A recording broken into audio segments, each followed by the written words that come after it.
kasih pemirsa, Anda masih menyaksikan tentunya Gaya Hidup Masa Depan, cicil masa depan mapan dari sekarang. Mel, Bapak apa kabar? Ada tamu gak diundang? apa kabar Mel? Loh, emang diundang kan emang kita janjian. Oh ini baby, kamu Bawa apa ini? Wah ini kompetitor nih jangan-jangan nih. Oh enggak, ini gratisan sih.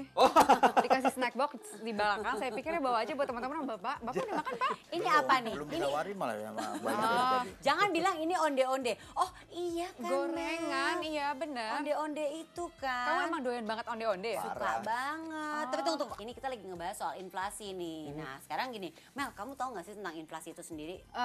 Sebenarnya aku baru aja punya cerita ya tentang kenaikan harga, kenaikan nilai barang ya Pak, nilai rupiah kita turun ya Pak jadinya itu kan ya Ya, sebenarnya. orang lihatnya dari dua sisi, apakah nilai rupiah bener-bener. kita turun atau nilai barangnya yang naik. Padahal Iya. sebetulnya nilai rupiah nggak turun dong, harganya misalnya angka 10.000 atau 100.000 ya tetap 100.000, Tapi tapi value-nya barangnya ya Pak ya, nilainya. value yang berkurang. Jadi sebenarnya kamu Tadi ngerasain sempat pengen sendiri ya? beli, kita sempat pengen apa, kan kita sekarang tinggal di apartemen, apa beli rumah ya, terus tahun lalu aku lagi mikir iya enggak gitu kan.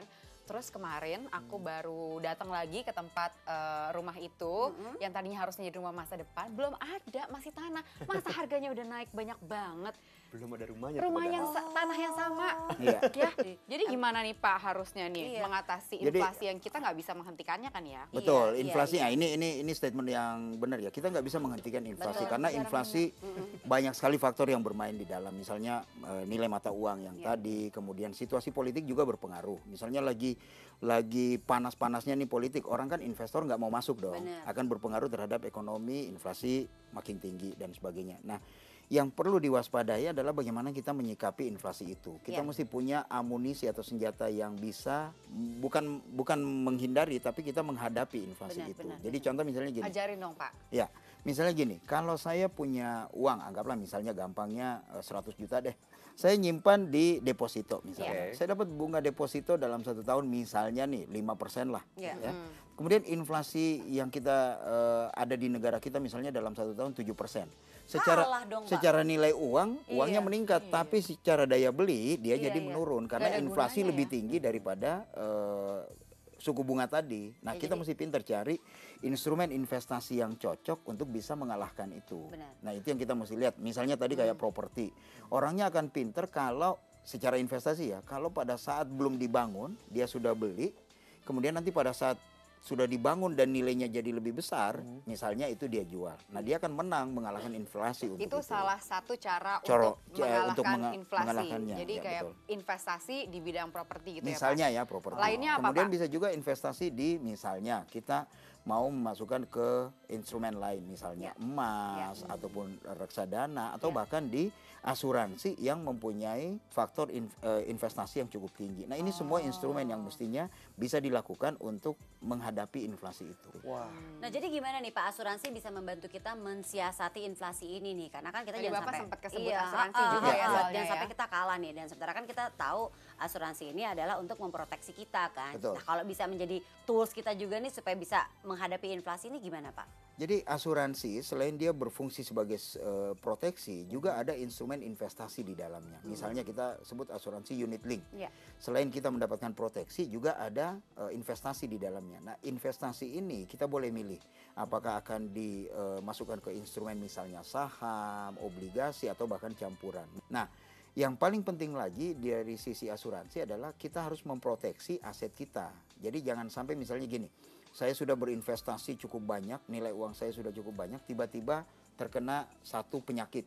Nah, iya jangan benar. sampai kalau saya nggak punya asuransinya, uang yang saya investasikan tadi itu habis untuk membiayai sakit tadi. Jadi kita mesti selain memproteksi aset kita, juga memproteksi diri kita, misalnya asuransi kesehatan tadi. Jadi terkaitnya seperti itu ya semua Pak, ya? ini berpengaruh terhadap nilai aset atau kekayaan yang kita punya. Setelah itu kalau udah banyak baru bisa sombong. Kayak tadi. Jadi kalau belum banyak gak boleh sombong. Ditunjuk. Yang sombong Oke. siapa jadi dari kawan Iya, boleh iya, sombong. iya. Terus kalau aku udah sombong nggak pinter lagi. Karena aku bingung sebenarnya kayak produk asuransi juga banyak banget kan Iya. Pak. Banyak. Nah kita tuh harus pilih yang investasinya high risk atau yang medium risk atau gimana tuh Pak? Nah, Tadi katanya nggak pinter tapi tahu semua ya. Tahu, ya. Pura-pura. Jadi mengenai investasi balik ke orangnya. Apakah dia orang yang mau mengambil resiko yang cukup tinggi, misalnya dia masuk kategori sebagai risk profile-nya sebagai orang yang agresif. Biasanya orang seperti ini nyimpan investasinya di instrumen misalnya saham. Jadi beli asuransi unit link, kemudian 100% investasinya masuk di saham deh. Saya ngambil resiko itu. Biasanya Itu pilihan nasabah ya Pak? pilihan nasabah. Ya, Biasanya sesuai dengan returnnya karakternya ya. betul. Biasanya returnnya lebih tinggi untuk itu. Tapi ada juga orang Indonesia umumnya selalu main di investasi yang zona aman, betul. Saya pengennya main di aman deh. Yang penting dapat returnnya oke-oke aja di atas inflasi dan sebagainya. Biasanya orang main di campuran. Jadi antara obligasi dengan saham. Kalau mau yang lebih aman lagi, merasa nggak mau ambil resiko, mereka main di yang seperti tadi, deposito atau dana kas. Mereka yang penting tiap bulan secara nilai nominal saya lihatnya naik. Meskipun daya belinya bisa jadi kalah karena ada faktor inflasi. Kalau mau lebih aman lagi adalah di saat kita lebih paham lagi di masalah Inflasi.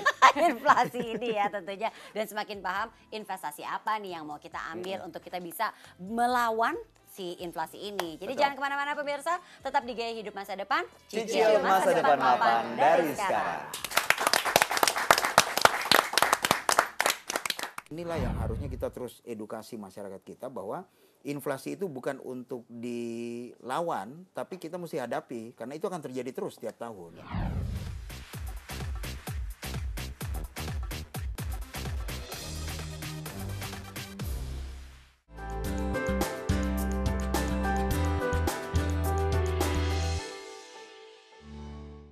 Dipersembahkan oleh